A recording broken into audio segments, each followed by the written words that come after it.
চাওক বঙাইগাঁও টাউনত এই মাজমজিয়া বঙাইগাঁও টাউনত এই যেটো পালাৰ ইমান ৰাতি এইটো পালাৰত বঙাইগাঁও প্ৰশাসনে আমি যেটো জানো ৰেড মাৰিছে। চাওক বঙাইগাঁৱত এইটো পালাৰত কিয় ৰেড মাৰিলে, নিশ্চয় কিবা ইয়াতে বেয়া কাম হয়। কাৰণ আমাৰ তাত অভিযোগ মাজে মাজে আহি থাকে, আমি সমাজত চলোঁ, সমাজৰ লগত থাকোঁ, মাজে মাজে আমাৰ তাত কমপ্লেইনবোৰ আহি থাকে যে পালাৰবোৰত যিটো ইউনিচেক্স বিউটি পালাৰবোৰ আছে বঙাইগাঁও টাউনত, এই পালাৰবোৰত মানে বেয়া কাম হয় বুলি চলি থকা আমি খবৰ পাওঁ, কিন্তু আমি একো একশ্যন চাওক প্ৰশাসনে কি কৰি আছে, প্ৰশাসনে আমাৰ বঙাইগাঁও প্ৰশাসনে চাব লাগে এই পালাৰবোৰত একচুৱেলি হয় কি। আজি আপোনালোকে নিজে গম পালে, আজি আপোনালোকে ইয়াতে উপস্থিত আছে, ইমান ৰাতি হৈ গ'ল, আপোনালোকে গম পালে পুলিচে 5টা ছোৱালী আৰু 2টা ল'ৰাক লৈ গ'ল। ইহঁতক কিয় লৈ গ'ল আজি আপোনালোকে চাওক। ইমান বঙাইগাঁও টাউনত এইটো মাজমজিয়া ইমান টাউনত আমাৰ বঙাইগাঁৱত ইমান এটা শান্তিপূৰ্ণ জাগা, এইটো বঙাইগাঁও পালাৰৰ নামত যি দেহ ব্যৱসায়ী চলি আছে, আমি বৰ্তমান আপোনালোকে গম পায় বঙাইগাঁৱত ইতিমধ্যে এই মুহূৰ্তত আমি দেখা পালোঁ। আজি ভাল এটা ছোৱালী ভাল এটা ল'ৰাক বঙাইগাঁও টাউনৰ পুলিচ কিয় লৈ যাব, আমাকতো লৈ যোৱা নাই। বঙাইগাঁও পুলিচে ভাল এটা কাম কৰিলে।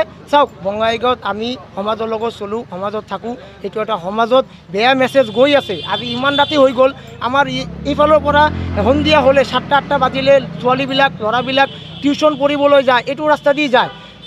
এই বস্তুবিলাক চালে সিহঁতে কি গম পাব, আজিকালি মোবাইল স্মাৰ্টফোন আমাৰ সকলো ভণ্টি ভাইসকলৰ লগত আছে। ইহঁতে যেতিয়া গম পাব এই মাছাজ পাৰ্লাৰত বেয়া কাম চলে, এইটো কিমান মানে আপোনালোকে চিন্তা কৰক কিমান গ্ৰহণযোগ্য আৰু কিমান ভাল কিমান বেয়া আপোনালোকে জানে।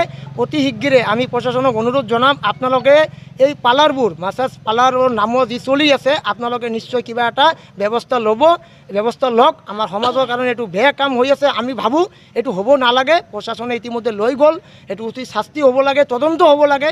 আৰু আমাৰ বঙাইগাঁও DC মহোদয়ক আমি অনুৰোধ জনাম, আপুনি অলপ চাওক যাতে পাৰ্লাৰবোৰ যিমান আছে অলপ মানে ষ্ট্ৰিক্টলি আপোনালোকে CCTV ফুটেজ লগায়। কিন্তু CCTV ফুটেজ ক'ত লগায়, চিৰিতে লগায়, ভিতৰত কি চলি আছে এইটোতো গম নাপায়। সেইকাৰণে কিবা এটা গাইডলাইন আনিব লাগে চৰকাৰে, যাতে ভালকৈ যাতে তদন্ত হ'ব লাগে, এই গাইডলাইন অনুসৰি বস্তুটো চলিব লাগে। চাওক পাৰ্লাৰত কাম কৰি কিছুমানে পেট চলাই আছে, আমি মানুহ, কিন্তু কিছুমানৰ কাৰণে আজি চাওক আপুনি নিজৰ জল পথ এই মাত্ৰ ইয়াৰ পৰা পুলিচে 5জন ছোৱালীক লৈ গ'ল, ল'ৰা 2টাক লৈ গ'ল। ইহঁতো নিশ্চয় বেয়া কাম কৰিছে, নহ'লে কিয় লৈ গ'ল আপোনালোকে ইতিমধ্যে গম পায়, ওচৰত আপোনাৰ পৰা লৈ গ'ল। এইটো হ'ব নালাগে। DC মহোদয়ক অনুৰোধ জনাম যাতে আপোনালোকে বঙাইগাঁও টাউনত যিমান পাৰ্লাৰ আছে সকলো পাৰ্লাৰ আপোনালোকে ষ্ট্ৰিক্টলি কিবা এটা হেৰি কৰক, যাতে আমাৰ বঙাইগাঁওখন সুস্থ সমাজ, ভাল এটা সমাজৰ লগত আমি থাকোঁ, আমি ছ'চিয়েল কাম কৰোঁ, কাম কৰি ভাল পাওঁ, এইবিলাক ভাল নাপাওঁ, এইবিলাক হ'ব নালাগে। হয় পাৰ্লাৰ চলক, পাৰ্লাৰখনৰ নাম হ'ল উইংছ ইউনিচেক্স বিউটি পাৰ্লাৰ, এনেকুৱা হ'ব নালাগে, এইটো তদন্ত কৰক।